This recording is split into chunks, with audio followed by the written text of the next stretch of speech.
तो ये देखिए लगातार जिस तरीके से बार बार हमले हो रहे हैं पाकिस्तानी सेना पर, कहीं ना कहीं पाकिस्तान अब घुटने टेकता हुआ बेले के सामने नजर आ रहा है। बहरहाल आगे बढ़ेंगे, बड़ी खबर सामने आ रही है श्रीनगर में हजरत दरगाह में बवाल हुआ। हजरत बल दरगाह में अशोक चिन्ह को लेकर कल जबरदस्त बवाल देखने को मिला था। हजरत बल दरगाह में अशोक चिन्ह को तोड़ा गया। रिनोवेशन में अशोक चिन्ह लगाए जाने का विरोध लोग वहां पर करते हुए नजर आए। 3 दिन पहले ही अशोक चिन्ह लगाया गया था, जिसे लेकर जबरदस्त हंगामा कल हजरत बल दरगाह में देखने को मिला है। आशिक मीर हमारे साथ बने हुए हैं। आशिक, अभी वहां पर क्या माहौल है? क्योंकि कल की स्थिति हमने वहां पर देखी थी, जबरदस्त गुस्सा लोगों में देखने को मिला था अशोक चिन्ह को लेकर, तोड़ा भी गया था वहां पर। अभी वहां पर क्या माहौल, क्या स्थिति?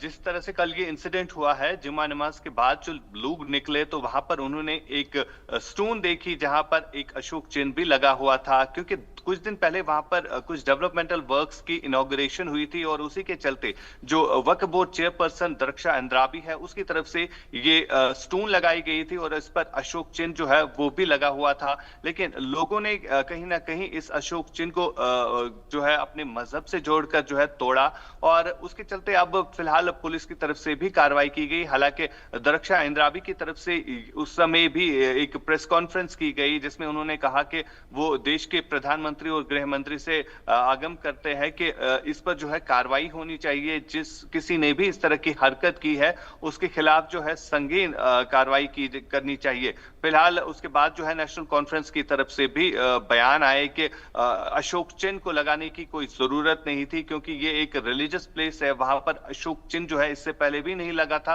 लेकिन आज कहीं ना कहीं इस पर जो है अब सियासत काफी ज्यादा गर्म भी हो चुकी है, क्योंकि दोनों पक्षों की तरफ से जो है अलग अलग बयान सामने आ रहे हैं। नेशनल कॉन्फ्रेंस मानता है कि ये अशोक चिन्ह वहां पर लगाना जो है बिल्कुल गलत है, मुस्लिम समुदाय के खिलाफ है। वहीं अगर हम दरक्षा अंद्राबी की बात करें तो उनके कहने के मुताबिक उन्होंने सही किया है, जिसके चलते अब सियासत और काफी ज्यादा गर्म हो चुकी है और जिस किसी ने भी ये हरकत की है उनके खिलाफ अब पुलिस की तरफ से भी कार्रवाई होना अभी बाकी है।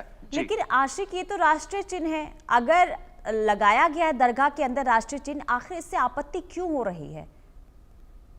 देखिए, बिल्कुल अगर देखा जाए तो कहीं ना कहीं लोगों ने इस अशोक चिन्ह को जो है किसी और नजरिए से देखा है, जिसके चलते इस तरह का विवाद जो है वहां पर हुआ है।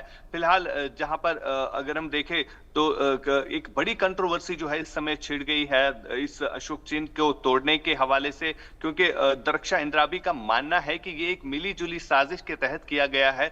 नेशनल कॉन्फ्रेंस नहीं चाहती है कि यहाँ पर डेवलपमेंट हो, यहाँ पर इस तरह के काम हो, जिसके चलते इस स्टोन और अशोक चिन्ह को जो है वहां पर तोड़ा गया है। कहीं ना कहीं अब सियासत जो है इसमें आ चुकी है और जिस तरह से वहां पर लोग जो है लोगों से बात हुई है उनके कहने के मुताबिक उन्होंने ये इस चीज को देखकर जो है इसको तोड़ा है। उन्हें कहीं ना कहीं ये भी लगा है कि ये मजहब से रिलेटेड इशू है, जिसको जो है उस समय जो है उग्र जो वहां पर प्रोटेस्टर्स थे उन्होंने इसको तोड़ा। लेकिन अब कहीं ना कहीं इस पर जो है सियासत भी हो रही है, जिसके चलते अब अलग अलग बयान, अलग अलग प्रतिक्रिया जो है वो सामने आ रही है और फिलहाल इस पर पुलिस भी जो है कार्रवाई कर रही है। जिन जिन लोगों ने वहां पर उस समय हंगामा किया, जिन जिन लोगों ने इसमें जो है हिस्सा लिया प्रोटेस्ट में, उनको ढूंढने के लिए जो है पुलिस भी कार्रवाई कर रही है। कार्रवाई हो रही है, लेकिन सवाल यही कि आखिर राष्ट्रीय चिन्ह का अपमान इस तरीके से क्यों किया गया? बहुत शुक्रिया आशिक मीर तमाम जानकारी के लिए। तो कल ये खबर जम्मू कश्मीर से सामने